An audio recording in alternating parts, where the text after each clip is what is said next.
Démocratique du Congo, la fréquentation trop élevée des prostituées sur le marché de Beach Mwanzi perturbe les activités dans cette partie de la commune de Kadutu. Au moins 7 maisons de tolérance sont opérationnelles dans ce petit marché situé en face de l'hôpital général de Bukavu.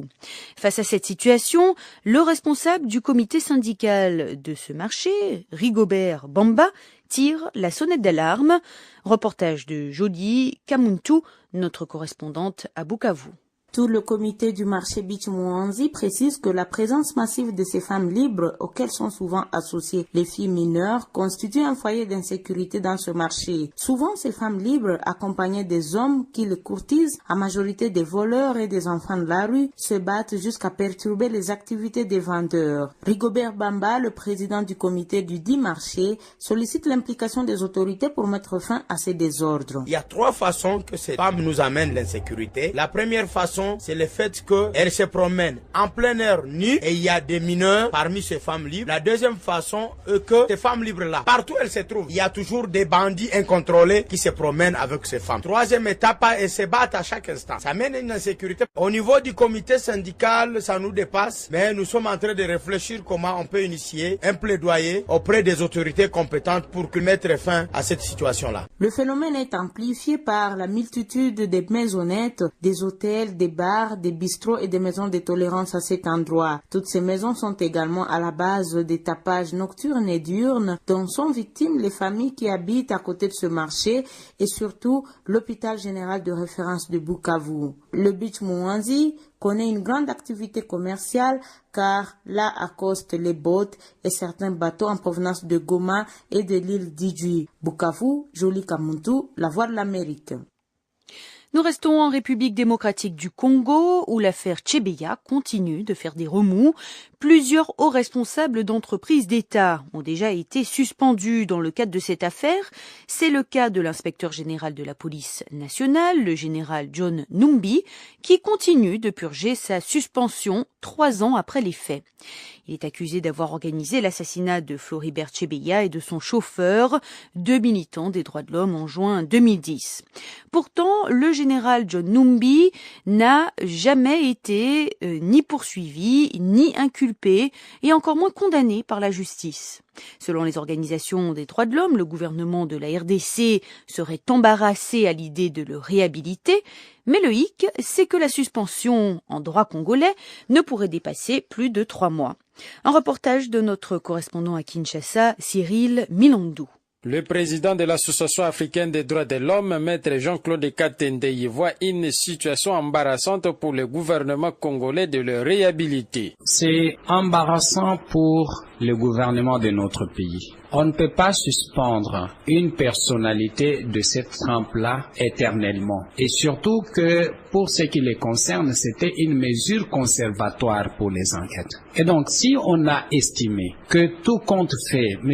John Numbi n'est pas impliqué dans l'assassinat de Floribert Chebeya, pourquoi on ne lève pas sa suspension? Et vous, les organisations des droits de l'homme, vous vous taisez? Non, nous ne taisons pas. Mais il faut toujours prendre la valeur des faits. L'implication de John Numbi par rapport à la mort de Floribert Chebeya, je pense que la mort de Floribert Chebeya est plus importante que la suspension de M. John Numbi. Pour le directeur exécutif de la Voix des sans-voix pour les droits de l'homme, personne ne peut être au-dessus de la loi. Doli Ibefo. Le fait d'intervenir pour tous les cas, pour sauver les droits de chacun, de toutes les personnes, ne signifie pas qu'il faut appuyer l'impunité. Il y a des personnes qui ont commis des violations des droits de l'homme. Le cas de l'assassinat de Floribert Chebeya, qui a été assassiné dans les installations de la police nationale congolaise. Et s'il y avait la justice, le chef de la police ne pouvait pas être libre. Est-ce que c'est pas la passion qui l'emporte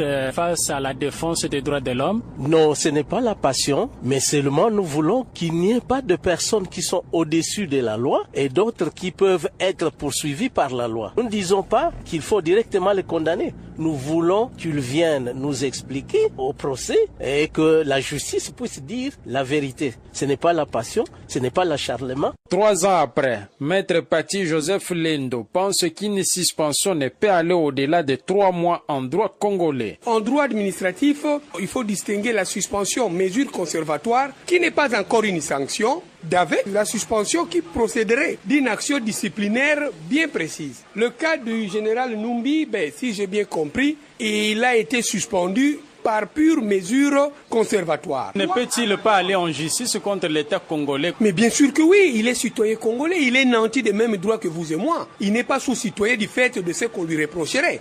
Si sur le plan judiciaire, il a été acquitté, ou sur le plan judiciaire, on ne lui a rien reproché. Mais il faut que l'administration de la police ou de l'armée puisse faire montre d'une certaine dextérité, de manière à faire voir à l'opinion le méfait du général, non pas par rapport à la loi pénale, mais par rapport à la discipline militaire ou à la discipline policière. Hormis les cas du général John Numbi, beaucoup d'autres hauts cadres de la RDC ont été suspendus depuis plusieurs années. Kinshasa, Cyril Milando pour la Voix de l'Amérique. Vous écoutez Zapping Info Congolaise. Venons-en au conflit en République démocratique du Congo. La communauté internationale prévoyait un accord pour ce week-end servé. Mais les négociations à Kampala en Ouganda entre le gouvernement congolais et les rebelles du M23 pour mettre fin à la guerre dans l'est de la RDC risquent de s'achever sur un nouvel échec. L'envoyé spécial du secrétaire général de l'ONU a d'ailleurs quitté la table de négociation, n'est-ce pas Bruno Sanogo? Oui, et on s'achemine lentement mais sûrement vers un nouvel échec, a dit à l'agence France Presse un haut responsable congolais présent à Kampala. Face aux concessions du gouvernement, le M23 met sur la table de nouvelles revendications, a-t-il ajouté, et le ministre congolais des Affaires étrangères, Raymond Tshibanda, pourrait lui aussi quitter assez rapidement la table des négociations après le départ de l'envoyé spécial du secrétaire général de l'ONU, Mary Robinson. Mais qu'est-ce qui bloque dans ces négociations? Alors, la pomme de discorde reste la question de l'amnistie à accorder aux rebelles et celle de leur incorporation dans l'armée. La communauté internationale soutient fermement qu'il faut accorder l'amnistie aux membres du M23, alors que pour le gouvernement congolais, accorder cette amnistie est synonyme d'impunité. Pourtant, Bertrand Bisoumoua, un responsable au sein du M23, était très optimiste samedi dernier. Il parlait même de grandes avancées pour rendre possible la signature d'un accord de paix à Kampala dans les heures qui suivent. Aujourd'hui, le départ annoncé du ministre congolais serait donc un volte-face qui pourrait marquer la fin du dialogue. Mais le gouvernement congolais d'ores et déjà rejette toute la responsabilité de cet échec sur le M23, affirmant qu'à plusieurs reprises, il a donné tout ce qu'il pouvait pour aller jusqu'au bout de la négociation.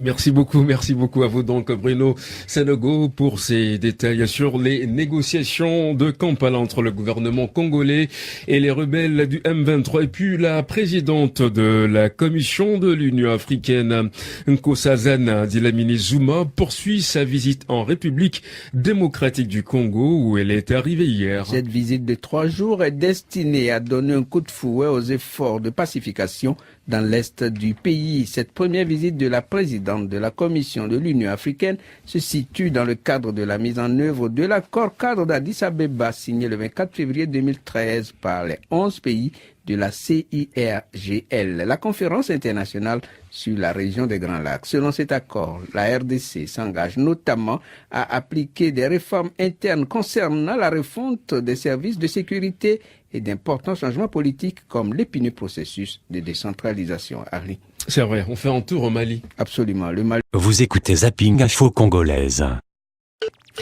Bienvenue dans BBC Midi. On commence avec la suspension des pourparlers de Kampala entre le gouvernement de la République démocratique du Congo et la rébellion du M23 après un week-end d'après-négociation.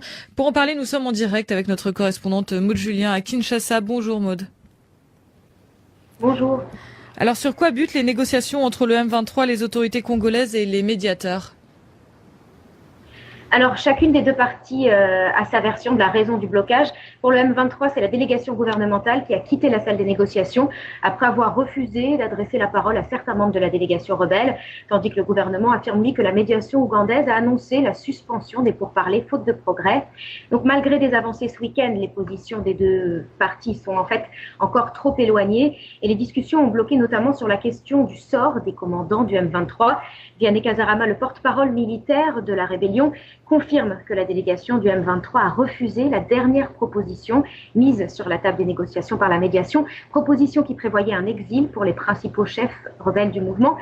Nous ne défendons pas le droit au retour des réfugiés congolais pour accepter nous-mêmes d'aller en exil, c'est ce qu'il a dit à la BBC, et il a ajouté que le groupe réclamait l'amnistie et l'intégration dans l'armée congolaise pour l'ensemble des troupes du M23, afin, selon lui, de combattre les forces négatives à l'est de la RDC, à savoir principalement le groupe rebelle Hutu FDLR.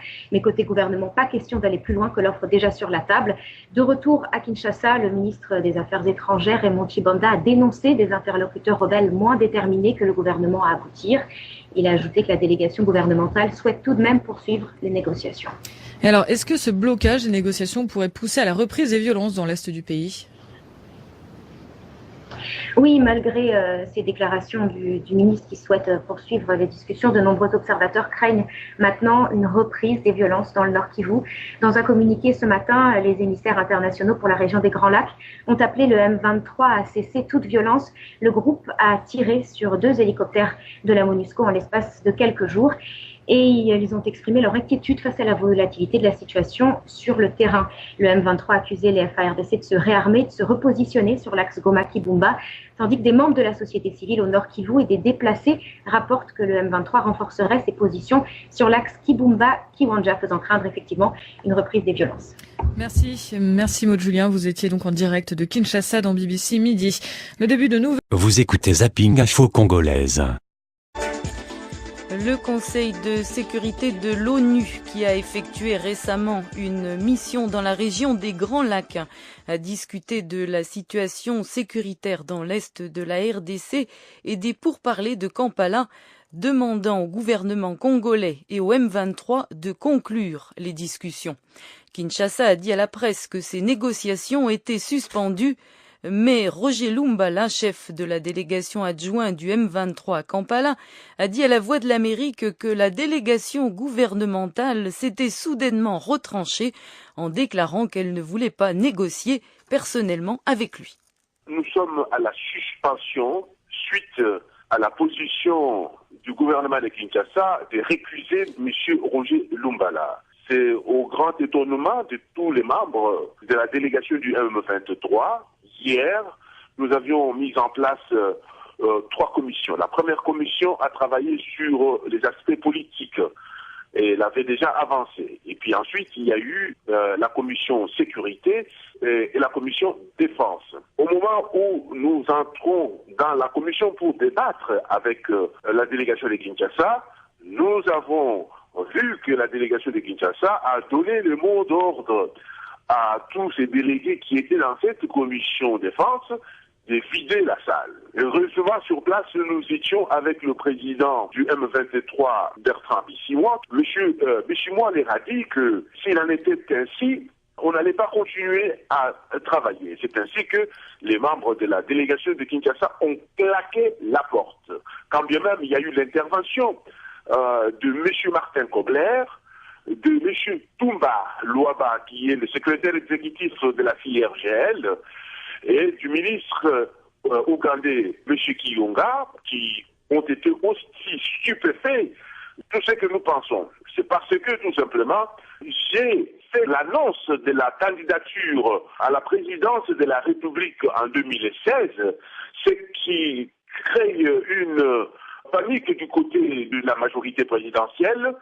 Ceci dit, on parle de 2 articles qui restent à régler encore, notamment au niveau de la sécurité, au niveau de l'intégration dans l'armée, par exemple. Où en est-on à ce niveau-là? Nous avions déjà avancé avec une équipe dans le domaine politique. C'est ce qui a été paraphé hier. Sur le 12 articles, il y a eu l'adoption de 9 articles. Il en reste 3.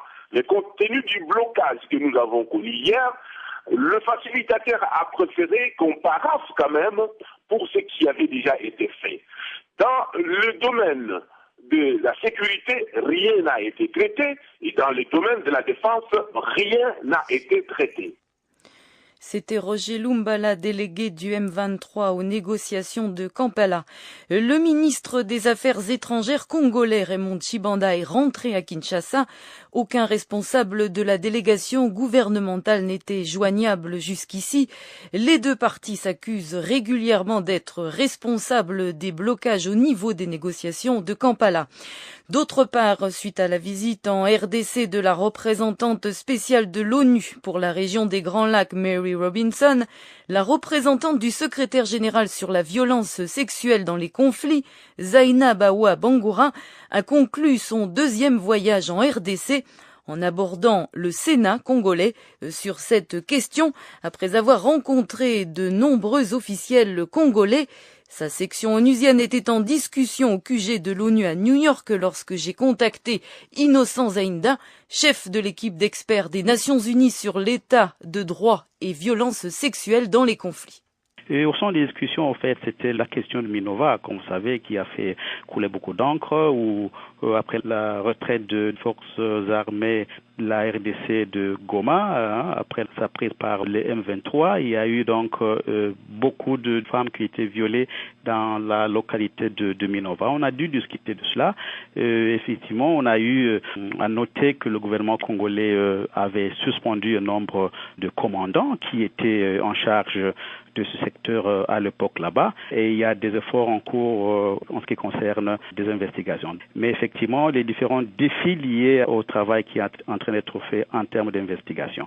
On n'est pas encore au niveau du procès, mais nous apprenons que d'ici des semaines ou les mois qui vont suivre, la justice militaire des FARDC va initier des procès dans ce secteur. Bon, alors vous-même, en tant que chef d'une équipe d'experts sur ces questions de violence sexuelle et questions d'état de droit, vous étiez dans l'est de la RDC. Qu'est-ce que vous avez constaté et qu'est-ce que vous préconisez d'une manière plutôt concrète? Effectivement, on a dû constater l'immensité de défis. Beaucoup de cas, mais effectivement, il y a également un problème de capacité. Et c'est dans ce cadre que le bureau et mon équipe spécialement est en train d'apporter un appui au gouvernement congolais pour s'assurer effectivement que les investigations sont réalisées. Votre travail, il s'effectue avec le gouvernement congolais, ce qui est bien, mais c'est plus difficile de traduire en justice un rebelle, par exemple, à partir du moment où il est encore en liberté. Oui, effectivement. En fait, il est clair qu'il y a 3 ou 4 types de groupes qui sont en train de commettre des violences sexuelles, dont effectivement les milices locales, les Maï-Maï. On en a de l'Ituri, Nord Kivu, Sud Kivu jusqu'au Nord Katanga, mais on a également des éléments étrangers, dont le LRA dans le Nord vers Dungu, mais également les ADF vers la zone de Beni-Lubero, mais effectivement il y a également la FDLR et puis également certains éléments de FNL burundais. Ce qu'on a fait jusque-là, effectivement, comme Nations Unies, c'est s'assurer que le rapport du secrétaire général au Conseil de sécurité sur les violences sexuelles mentionne de manière claire les parties qui sont suspectées de commettre de violences sexuelles, qu'ils sachent effectivement qu'ils sont listés, qu'ils sachent effectivement que s'ils ne déploient pas certains efforts en termes d'arrêter ce qu'ils sont en train de faire, que des sanctions peuvent s'en suivre. C'était Innocent Zainda, chef de l'équipe d'experts des Nations Unies sur l'état de droit et violences sexuelles dans les conflits. Et après... Vous écoutez Zapping Info Congolaise. La République démocratique du Congo, elle est pour parler de Kampala en Ouganda. Discussion suspendue. Voilà ce qu'affirment à RFI les rebelles du M23 et les délégations du gouvernement. Et cela à l'issue d'un week-end de négociations marathon. Alors du côté du M23, on dénonce la mauvaise foi de la délégation gouvernementale qui aurait quitté la pièce après une altercation avec le vice-président de la délégation rebelle, empêchant du coup la finalisation de l'accord. Et du côté de Kinshasa, on condamne l'obstination du M23 sur les questions d'amnistie et de réintégration. Donc, toujours pas d'accord en vue, même s'il y a quelques avancées. Quant aux envoyés spéciaux de l'ONU, de l'Union européenne, des États-Unis et le chef de la MONUSCO, ils ont fait le déplacement, mais ça n'a rien donné. Et malgré la pression internationale, toujours pas d'accord en vue, donc pas de signature. Léa-Lisa Vesterhoff, vous êtes la correspondante de RFI à Kinshasa. Les discussions doivent normalement reprendre demain, mais les espoirs de trouver un terrain d'entente pour signer un accord de paix se font de plus en plus minces. Premier mauvais signe, le chef de la diplomatie congolaise, Raymond Tshibanda, a choisi de rentrer à Kinshasa ce matin. Résultat, sans tutelle politique, même si les discussions reprennent dans 24 heures, elles risquent fort de se concentrer sur des détails techniques, d'éviter les sujets qui fâchent, à savoir l'amnistie et la réintégration des ex-rebelles dans l'armée congolaise. Or, ces points cruciaux sont aussi ceux qui ont fait capoter les discussions la nuit dernière. Pour les rebelles du M23, une amnistie au cas par cas n'est pas acceptable. Ils demandent une loi globale et qu'ensuite, individuellement, la justice choisisse de poursuivre certains chefs sous le coup de sanctions. Idem du côté de leur réintégration, le M23 voudrait un engagement que le gouvernement congolais refuse de leur accorder. Résultat, les positions de base restent très éloignées. Le M23 ne veut pas d'un accord qui propose comme seules options le démantèlement de son mouvement sans contrepartie. En face, Kinshasa veut casser le cycle rébellion, accord de paix, suivi d'une nouvelle rébellion. Au final, comme le résume un diplomate, pas de rupture, mais bien le sentiment d'un demi-échec. D'autant que sur le terrain, la situation reste explosive. La MONUSCO s'inquiète ce matin de l'instabilité dans l'est du pays. Elle exhorte une fois de plus les deux camps à signer rapidement un accord de paix pour éviter une nouvelle guerre. Léa-Lisa Vesterhoff, Kinshasa, RFI. Le Congo, puisqu'on en parle, encore un mot pour vous dire que c'est le deuxième jour de la visite de la présidente de la Commission de l'Union africaine. Visite destinée à donner un coup d'accélérateur aux efforts de pacification dans l'est du pays. Info zapping du mardi.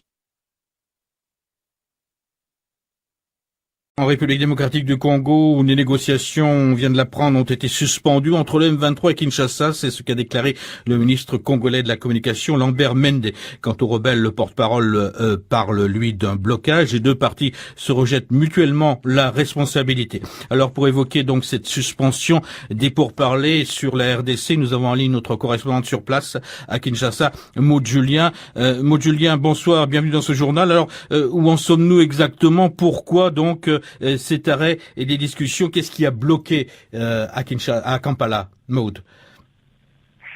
Alors, comme vous l'avez dit tout à l'heure, chacune des deux parties a sa version. Pour le M23, c'est la délégation gouvernementale qui a quitté la salle des négociations hier soir après avoir refusé de parler avec certains membres de la délégation rebelle. Le gouvernement, lui, affirme que la médiation ougandaise a annoncé la suspension des pourparlers à Kampala, faute de progrès. Ce qui est sûr, c'est que malgré des avancées ce week-end et l'optimisme de la communauté internationale, les positions des deux groupes sont restées trop éloignées et les discussions ont bloqué notamment sur la question du sort des commandants du M23. Vianney Kazarama, le porte-parole militaire du groupe rebelle, a jugé la dernière proposition en date qui prévoyait un exil pour les principaux commandants du mouvement inacceptable. Résultat, de nombreux observateurs craignent maintenant une reprise des violences dans le Nord Kivu. Dans un communiqué ce matin, les émissaires internationaux pour la région des Grands Lacs ont appelé le M23 à cesser toute violence. Le groupe a tiré sur 2 hélicoptères de la MONUSCO en l'espace de quelques jours. Ils ont aussi exprimé leur inquiétude face à la volatilité de la situation sur le terrain. Le M23 accuse le gouvernement congolais de se repositionner sur l'axe Goma-Kibumba et les membres de la société civile du Nord Kivu et des déplacés rapportent que le M23 renforcerait cette position sur l'axe Kibumba-Kiwanja, situation tendue donc sur le terrain. Donc voici pour cette situation sur le terrain, Maud. Alors qu'on annonce donc la suspension de ces pourparlers, la présidente de la Commission de l'Union africaine, la Sud-africaine Nkosazana Zuma est en visite donc en RDC depuis ce matin. Elle est là pour 3 jours. Elle doit rencontrer le président de la République. Alors est-ce qu'elle a réagi? Est-ce que Madame Zuma a réagi, Maud, à la suspension de ces pourparlers? Oui, alors elle est ici depuis ce matin, elle doit rencontrer le président, vous l'avez dit, le Premier ministre. Elle doit aussi assister au discours du chef de l'État devant les 2 chambres du Congrès prévu mercredi. Discours attendu avec impatience par toute la classe politique congolaise depuis 2 semaines maintenant. Le président devrait annoncer notamment une ouverture du gouvernement. Aujourd'hui, elle a rencontré notamment François Mwamba, qui est le président du comité de suivi de l'accord cadre d'Addis Abeba et aussi membre de la délégation gouvernementale à Kampala. Elle a salué les efforts de la RDC pour parvenir à la paix et réagissant à la suspension des pourparlers d'hier, pour répondre à votre question, elle a affirmé au cours de cette rencontre qu'elle souhaitait organiser un sommet pour que les chefs d'État de la région des Grands Lacs puissent à nouveau se parler directement des problèmes. Elle s'est aussi engagée à demander à la brigade d'intervention onusienne à l'est de la RDC d'aller jusqu'au bout de son mandat. Voilà, merci Maud Julien. Donc, vous étiez en direct de Kinshasa pour nous informer sur cette visite de la présidence de la Commission de l'Union africaine, également sur la rupture de ces pourparlers. Toujours à propos de cette situation en RDC, à noter ces déclarations de Martin Kobler, l'envoyé spécial de l'ONU à RDC, qui était aujourd'hui à New York et qui avertit le Conseil de sécurité que les forces gouvernementales et rebelles s'étaient, je cite ses propos, considérablement renforcées autour de la capitale provinciale Goma. Alors, une première réaction donc à cette suspension des pourparlers de Kampala. Charles Bambara, qui est directeur de l'information de la MONUSCO, était dans nos studios ici à Londres cet après-midi. Et Mamadou Moussaba en a profité pour lui demander donc une première réaction sur cette suspension des pourparlers. Charles Bambara. Tout d'abord, on parle bien de suspension. Cela ne veut pas dire que tout est fini. Nous espérons et nous souhaitons en tout cas voir ces négociations de Kampala être reprises aussi vite que possible, car la MONUSCO, la mission des Nations Unies en République démocratique du Congo, met l'accent maintenant sur l'accord politique, un accord politique qui doit mettre fin aux hostilités, qui doit ramener la paix, la sécurité et la stabilité dans cette région donc de la RDC. Mais est-ce qu'il est possible de parvenir à un accord quand on sait que les deux parties présentes ne parlent pas le même langage ? Ils parlent pas le même langage, mais en même temps, ils sont pas loin du même langage en réalité. Car nous avons vu, à certains moments, on disait qu'un accord était proche, à d'autres moments, l'accord était un peu plus lointain. Nous croyons qu'il y a pas mal de détails importants à régler et le gouvernement de Kinshasa s'y attelle dans ses négociations avec le M23. Pour ce qui concerne en tout cas la MONUSCO, nous attendons cet accord politique de façon ferme, car nous avons dit il y a un temps pour faire la guerre et ce fut autour de la zone de Kibati lorsque le M23 a été repoussé plus au nord par l'intervention de la brigade d'intervention donc des Nations Unies qui appuyait les forces armées de la République démocratique du Congo. Maintenant, il y a un temps pour la paix qui doit se faire à travers cet accord politique de Kampala, souhaité d'ailleurs par l'accord cadre d'Addis Abeba que vous connaissez très bien. Oui, mais de votre point de vue, est-ce que vous pensez qu'il y a un risque de reprise des combats à la lumière des derniers événements? Depuis donc les derniers combats, grandeur nature, comme on peut le dire, de Kibati, il y a eu quelques escarmouches, mais il n'y a pas eu de combat d'envergure sur l'ensemble du front. Juste des accrochages. Juste des accrochages. Et donc il faut bien avoir ça en tête. Nous espérons qu'il n'y aura pas de reprise, car je ne vois pas comment la guerre pourrait reprendre à grande échelle dans cette zone. C'est vrai que tout peut arriver dans cette zone de la RDC, dans l'est du Congo donc, mais nous espérons qu'avec l'accent qui est mis et par la communauté internationale, figurez-vous qu'il y a quelques semaines simplement, l'ensemble des envoyés spéciaux américains, européens, africains, plus Mary Robinson elle-même, plus le représentant spécial du secrétaire général pour la RDC, ont fait un périple dans cette zone pour appeler tous les dirigeants de la zone à s'asseoir autour d'une table, à réellement encourager ce dialogue politique pour qu'il y ait la paix définitive. Et c'est sur ce créneau que nous nous inscrivons pour l'instant. Voilà, c'était Charles Bambara, le directeur de l'information de la MONUSCO, donc qui répond à la question de Mamadou Moussaba. Charles Bambara qui réagissait donc à cette suspension des négociations à Kampala, et la MONUSCO qui, bien sûr, est impliquée directement dans la recherche d'une solution politique à l'est de la RDC. Nous passons maintenant au Burundi. Vous écoutez Zapping Info Congolaise. Ce soir, la République démocratique du Congo, le gouvernement du président Joseph Kabila a réaffirmé, par la voix de son porte-parole Lambert Mende, sa détermination à retourner à Kampala pour la conclusion des pourparlers engagés avec le groupe rebelle M23. Néanmoins, la reprise du dialogue, facilitée par l'Ouganda avec le soutien de la communauté internationale, ne se fera pas tant que certaines conditions n'auront pas été satisfaites. C'est du moins ce que soutient Kinshasa. Les deux camps se seraient mis d'accord sur la majorité des points contenus dans la proposition d'accord du facilitateur ougandais, mais un profond désaccord persiste, entre autres, sur la question de l'amnistie et la réintégration des éléments rebelles dans l'armée nationale congolaise. Le ministre Mende nous explique d'abord les raisons qui ont poussé Kinshasa à suspendre les négociations.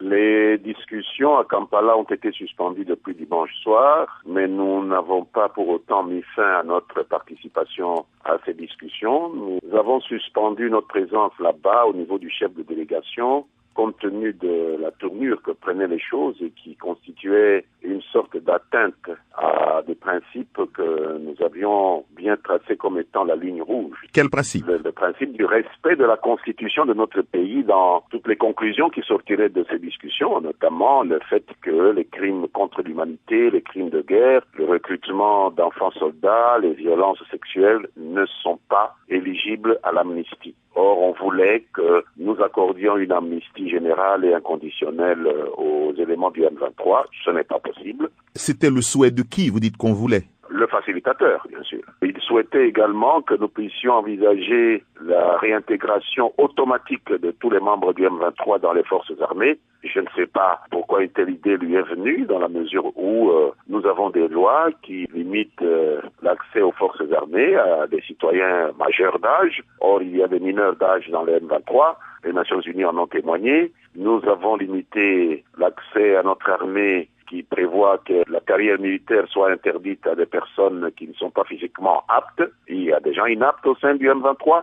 On ne peut pas accéder aussi à nos forces armées lorsqu'on a un dossier criminel chargé. Or, il y a plein de criminels au sein du M23. Il y en a qui sont même sous sanction internationale. Autant de choses qui nous avaient poussé à proposer plutôt une amnistie sélective avec une liste de personnes qui n'étaient pas éligibles à l'amnistie et qui faisait que 1600 membres du M23 sur 1700 pouvaient bénéficier de l'amnistie et le même nombre, c'est-à-dire 1600 sur 1700, pouvaient être intégrés ou réintégrés dans les forces armées. Donc c'était un geste de bonne volonté de notre part, mais on voulait simplement que tout le monde puisse s'intégrer, c'est-à-dire tuer les principes sur lesquels notre État est assis et nous ne pouvons pas accepter cela. La communauté internationale, en particulier les Nations Unies, souhaiterait que ces discussions reprennent et aboutissent le plus rapidement possible. Mais nous avons dit que nous sommes prêts à reprendre, mais pas à n'importe quelle condition. Comment voulez-vous que nous allions discuter parce que la communauté internationale le demande pour détruire notre État, faire disparaître la RDC?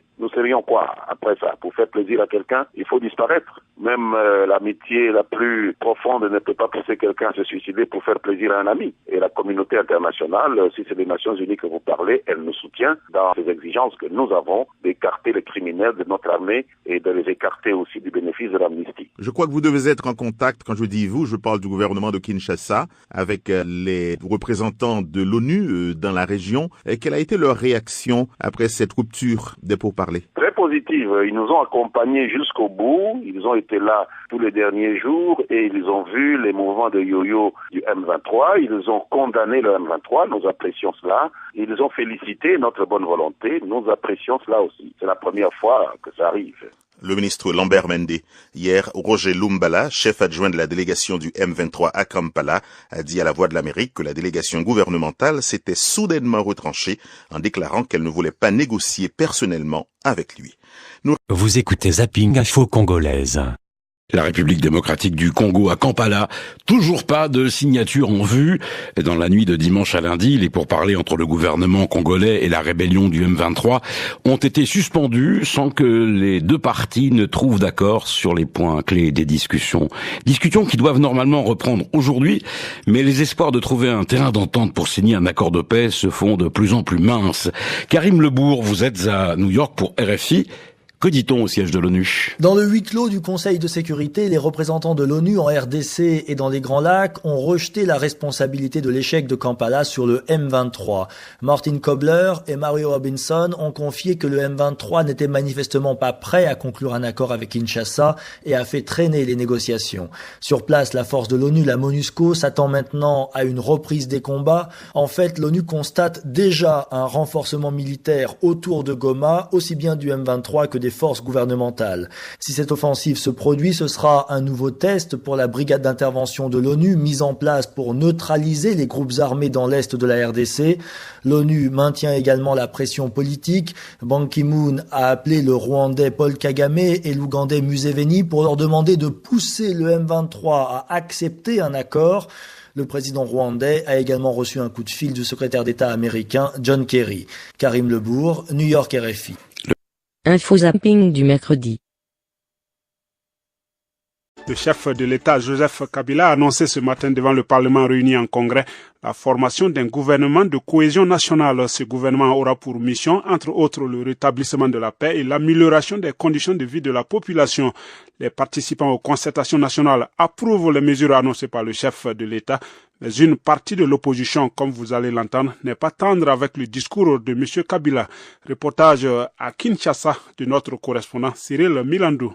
Les RCD, ex-mouvement armé de 1998 à 2002, est prêt à faire partie de ce gouvernement. Maître Hubert Effolé, secrétaire général du Rassemblement congolais pour la démocratie. Cela a tombé de sens de l'annonce des concertations nationales. Il était tout à fait évident qu'un gouvernement qui mettrait en musique tout ce qui se sera décidé devrait être mis en place. Et mon vœu, c'est que ce gouvernement-là puisse réellement faire ce qu'on s'est dit. Un membre de la société civile pense qu'il est nécessaire de prendre des hommes et femmes qu'il faut pour un nouveau Congo. Donald Lengo. Le chef de l'État a parlé d'une renaissance de l'esprit des Congolais. Il a parlé d'un homme nouveau pour travailler maintenant dans ce gouvernement, de ce nouveau commencement de la RDC. Émile Ngoï du parti présidentiel salue l'ouverture du gouvernement souhaité par le président de la République. Le point chaud majeur qui a recueilli autant d'assentiments dans la salle, c'est justement l'adhésion à cette autre recommandation résolution des concertations en rapport avec l'ouverture. On ne peut pas sacrifier justement une gestion du pays par toutes les composantes de la société au nom d'une certaine vision de la démocratie. Donc tout cela révèle bien le point chaud. Enfin, pour ceux qui ont refusé les concertations nationales, la formation de ce gouvernement est une mauvaise chose pour le peuple congolais. Joseph Mabanga, porte-parole des forces acquises au changement. Nous trouvons que c'est une très très mauvaise chose. Le peuple ne trouvera pas son compte. Il voulait écouter que M. Kabila dise que lors de la session budgétaire qui commence, le train de vie de l'État soit réduit de 50%. En commençant par lui-même. Et que l'argent qui sera dégagé va être affecté dans le domaine de l'agriculture, dans la fabrication des bancs, dans les impressions des livres. Nous avons toujours dit à M. Kabila que son malheur, c'est d'être entouré par les Mobutistes qui n'ont qu'une seule expérience, comment ruiner. Depuis Kinshasa, Cyril Milando pour la Voix de l'Amérique. Oui, ajoutons que lors de ce discours, le chef de l'État congolais a aussi dit avoir déjà signé une ordonnance pour la libération conditionnelle de prisonniers. Cette question avait fait l'objet hier d'une conférence de presse à Kinshasa de l'ONG VSV, entendez la voix des sans-voix pour les droits de l'homme, qui a alors demandé au chef de l'État d'accorder la grâce présidentielle aux personnes détenues sans jugement et aux condamnés ayant purgé la moitié de leur peine en prison. Alors, après donc cette annonce de Joseph Kabila, j'ai demandé au directeur adjoint de VSV, Rostine Maketa, si Joseph Kabila avait pris en compte leurs préoccupations. Nous sommes satisfaits parce que le président de la République a signé aujourd'hui une ordonnance portant mesures de grâce en faveur de certains détenus. Mais jusque-là, bien que nous soyons satisfaits, nous ne savons pas encore combien de personnes vont bénéficier de cette mesure, combien salutaire. Donc nous attendons voir dans les heures qui suivent quelles sont les personnes qui seront bénéficiaires de cette mesure-là. Vous avez établi une liste d'une centaine de personnes, mais globalement, on peut estimer à combien le nombre de personnes qui pourraient être détenues sans jugement? En fait, le nombre de personnes en détention sans jugement en République démocratique du Congo, ils sont des dizaines, en fait, des dizaines de détenus à être dans ces conditions-là. Et si nous prenons seulement le cas de la prison centrale de Makala ici à Kinshasa, nous avons déjà plus de 75 personnes. Et il y a bien d'autres prisons ici à Kinshasa et à l'intérieur de la République démocratique du Congo où il y a plusieurs détenus sans jugement et des personnes qui sont même privées de certains droits élémentaires auxquels elles ont droit, notamment les droits aux visites, même l'accès à la nourriture qui est très très difficile. Et pourquoi tout ce monde est détenu sans jugement? Oui, ça fait partie justement du dysfonctionnement de la justice en République démocratique du Congo. Nous avons en face de nous une justice qui n'est pas vraiment indépendante, et ça ne facilite pas en fait l'administration d'une justice équitable en République démocratique du Congo. Alors, et que dites-vous à ceux qui s'inquiètent du fait que vous demandez la libération de gens qui pourraient être de potentiels criminels? Oui, nous apprécions le fait que bien que nous parlons en termes de réconciliation nationale, de décongestion de prison, la voix des sans pour les droits de l'homme ne va jamais encourager l'impunité en République démocratique du Congo. S'il y a des criminels, ils doivent répondre de leurs actes. Donc nous plaidons pour les gens qui ont déjà purgé quand même le 3/4 de leur peine et des personnes qui sont en détention sans jugement, sans motif valable, et des personnes qui sont aussi en détention pour des raisons politiques. Je pense que ceux-là ont droit de bénéficier de cette mesure de grâce-là. Rostin Maketa, directeur adjoint de l'ONG La Voix des Sans-Voix, joint à Kinshasa. Vous écoutez Zapping Info Congolaise. Oui, en République démocratique du Congo, le président Joseph Kabila a donc annoncé, là, ce matin, la constitution prochaine d'un gouvernement, je cite, de cohésion nationale, a-t-il déclaré devant les deux chambres du Parlement réunies en congrès. Léa-Lisa Vesterov, vous êtes en direct à Kinshasa pour RFI, une nouvelle équipe qui comprendra aussi bien des représentants de la majorité que de l'opposition et de la société civile. Oui, Laurent, et ce gouvernement d'un type un peu particulier, c'était l'une des demandes issues du processus de concertation nationale qui s'est tenu ici pendant un mois, un dialogue entre pouvoir et une partie de l'opposition. Alors aujourd'hui, Joseph Kabila a choisi de répondre favorablement à cette demande. Il s'est engagé, vous disiez, à ce que des membres de l'opposition et de la société civile fassent partie de ce futur gouvernement sans donner de nom. On attend donc désormais que soient précisés les contours exacts de ce futur gouvernement. Mais ce que je peux vous dire déjà, c'est que dans la salle ici, la mesure a été fortement applaudie. Une partie de l'opposition, en effet, espère que ce nouveau gouvernement corrigera un manque de légitimité après les élections contestées de 2011. Ce qui ne veut pas dire que cette mesure fait l'unanimité, évidemment, puisque d'autres s'inquiètent qu'en faisant participer l'opposition à ce gouvernement, on tue finalement un peu l'exercice de la démocratie avec un gouvernement et une opposition en face.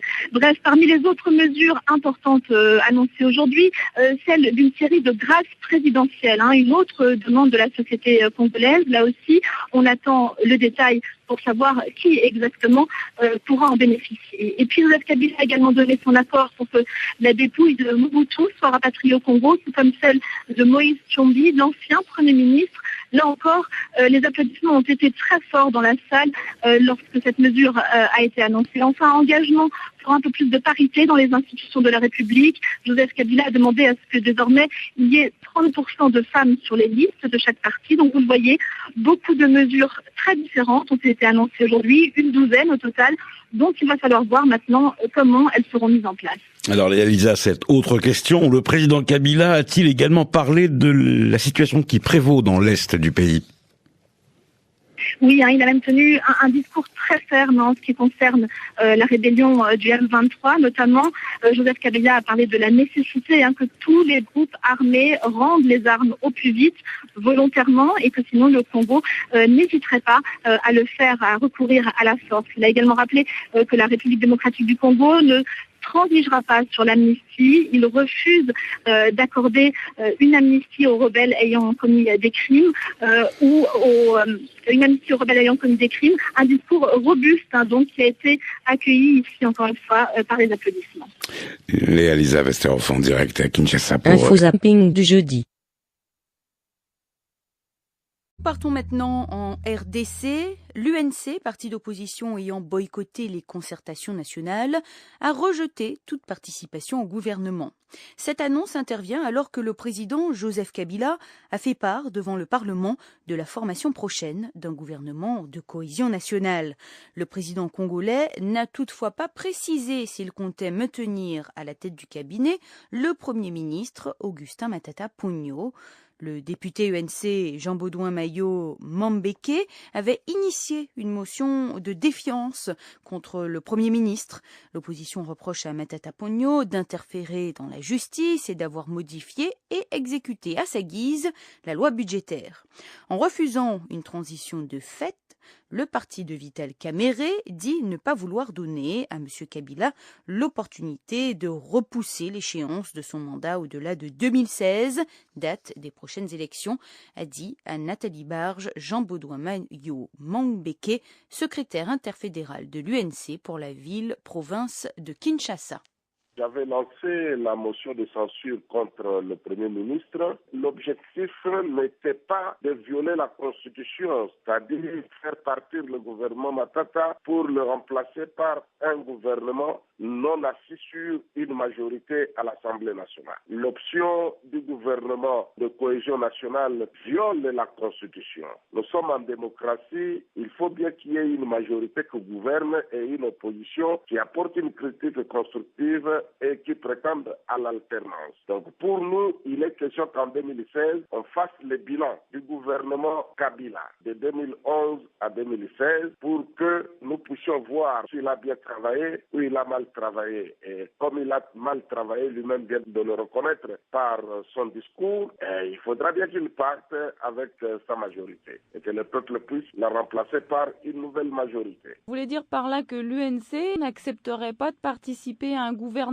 d'union nationale? Non, nous n'allons pas participer à ce genre de gouvernement par lequel le président Kabila cherche les voies et moyens pour imposer une transition de fait, pour contourner la Constitution et repousser l'échéance de son mandat au-delà de 2016. Nous ne sommes pas partie prenante d'une entreprise en marge de la Constitution. L'UNC n'est pas partie prenante à ce genre de gouvernement. Ça, c'est clair. Il prend le mauvais exemple du Sénat et des assemblées provinciales qui fonctionnent aujourd'hui sans mandat, dans l'illégitimité. Des institutions qui avaient été élues en 2006 pour un mandat de 5 ans. Elles continuent à fonctionner et le président Kabila, il veut en faire école. Il veut rester au pouvoir par ce jeu-là. Vous avez boycotté les concertations nationales, alors qu'est-ce que vous allez faire maintenant? Tout ce que nous attendons maintenant, c'est 2016, qu'il achève son mandat et qu'il parte, qu'il y ait des élections libres, démocratiques et transparentes et que celui qui va bénéficier de la volonté du peuple puisse prendre les rênes du pouvoir et diriger la République démocratique du Congo. C'est comme cela qu'un pays démocratique fonctionne.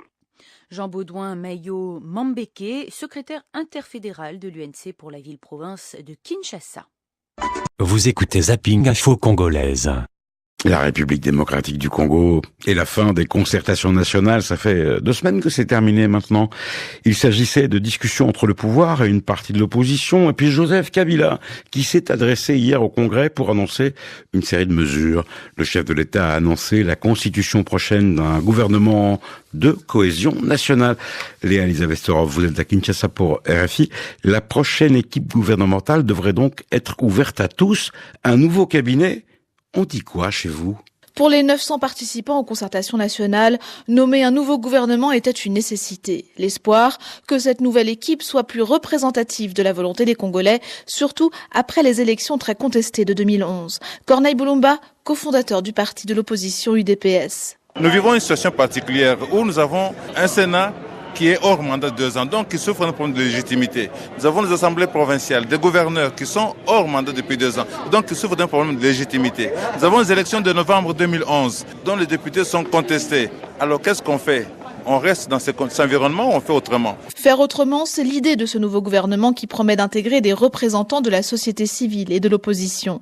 Mais Fidel Babala, député du MLC qui n'a pas participé aux concertations nationales, redoute un affaiblissement de l'opposition. Tout le monde ne doit pas aller au gouvernement, il faut qu'il y ait des gens qui surveillent ce gouvernement, les critiquent. Autrement, on n'aura pas une bonne... Parce que le problème de notre pays, c'est la gouvernance. Il faut que les gens soient là pour dire au gouvernement que là ça va pas, là ça va.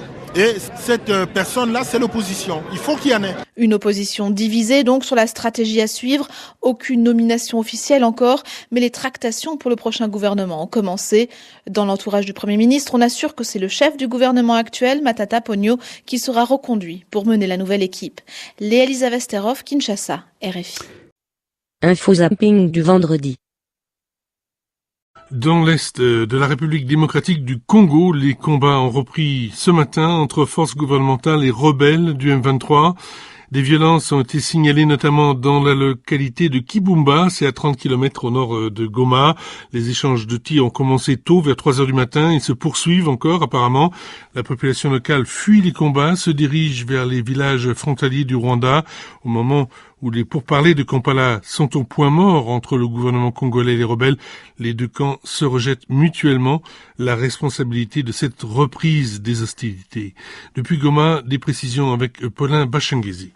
Des combats sont toujours en cours entre l'armée congolaise et les rebelles du M23. La ligne des fronts se situe actuellement dans les villages de Kanyamaoro et ce matin, des hélicoptères de la MONUSCO sont même venus en appui aux forces armées congolaises. Des témoins sur place ont signalé ce matin un déplacement massif des populations vers les localités frontalières du Rwanda. Un déplacé explique.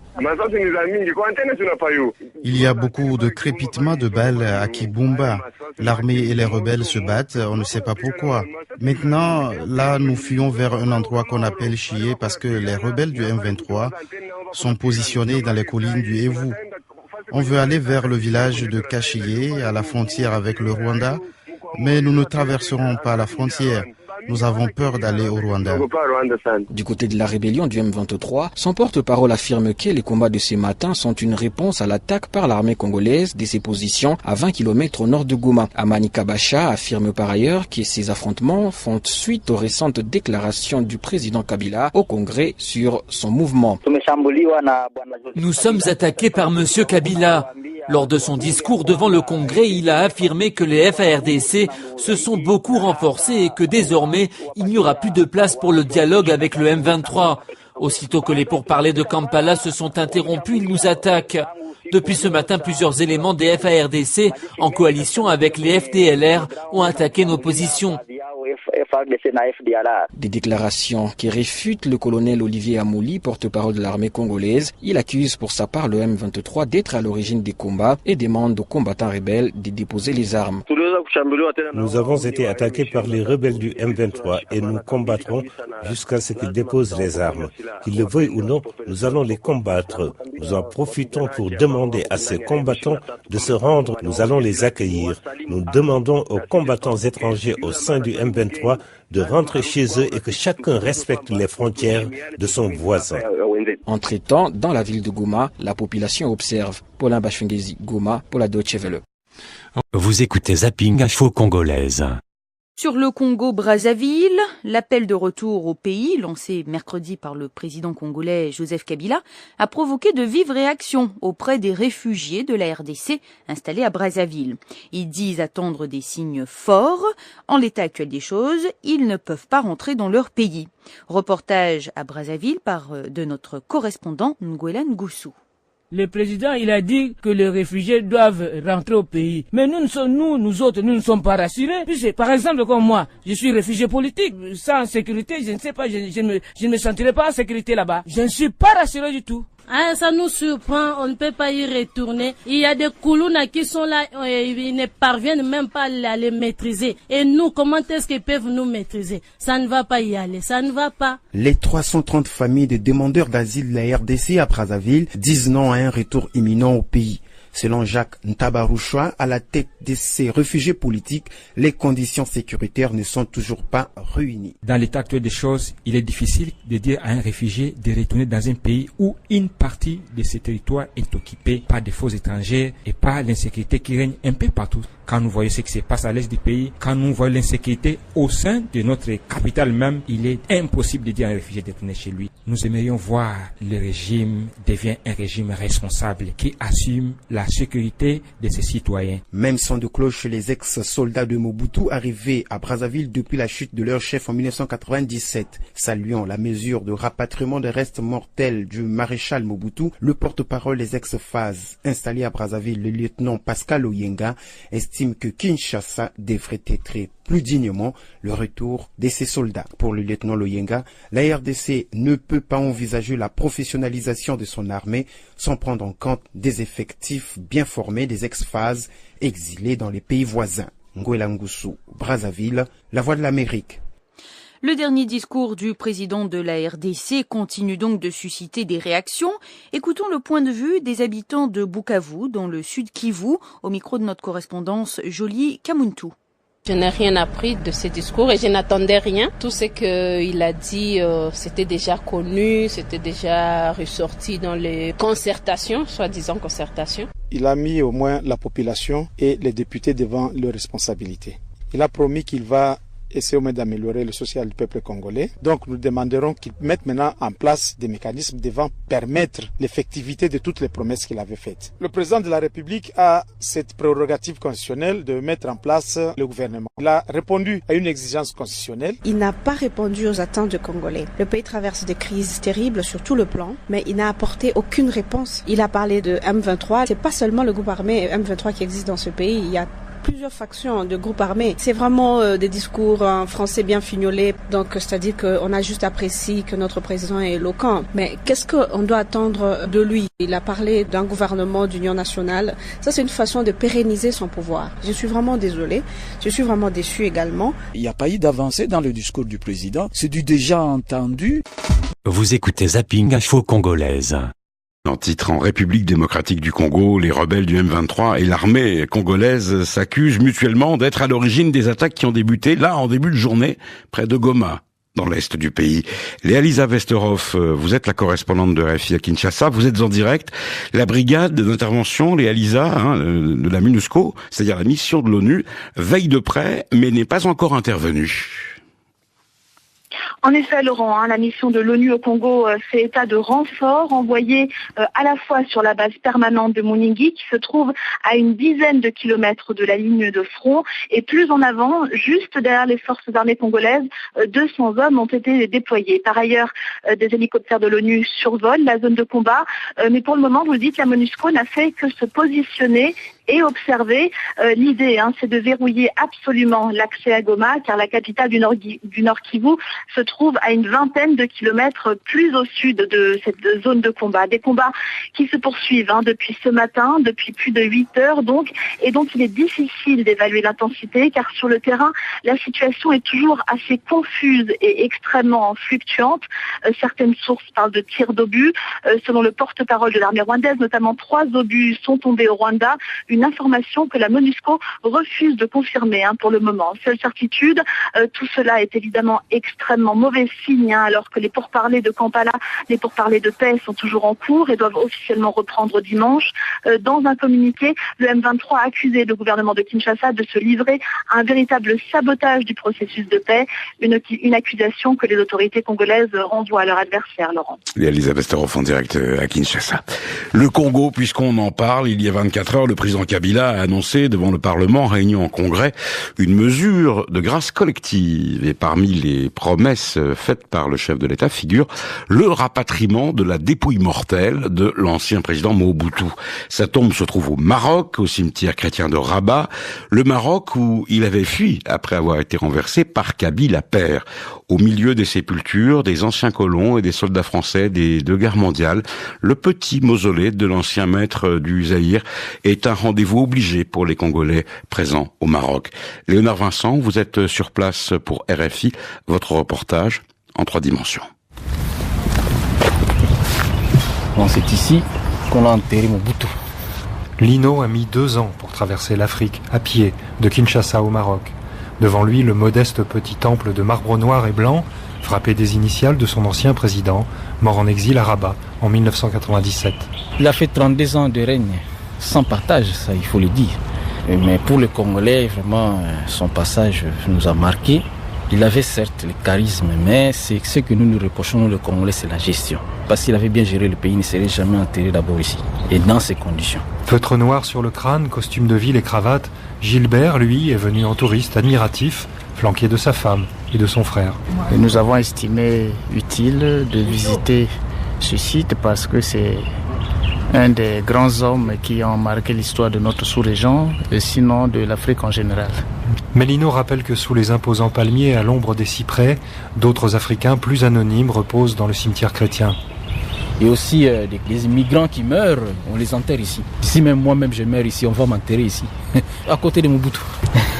Si la promesse du président Kabila est tenue, conclut Lino, Les Quinois n'accueilleront sans doute pas la dépouille de l'ancien tout-puissant maître du Zaïre sans réagir. Léonard Vincent, Rabat, RFI. RFI, Rek Midi. Vous écoutez Zapping Info Congolaise.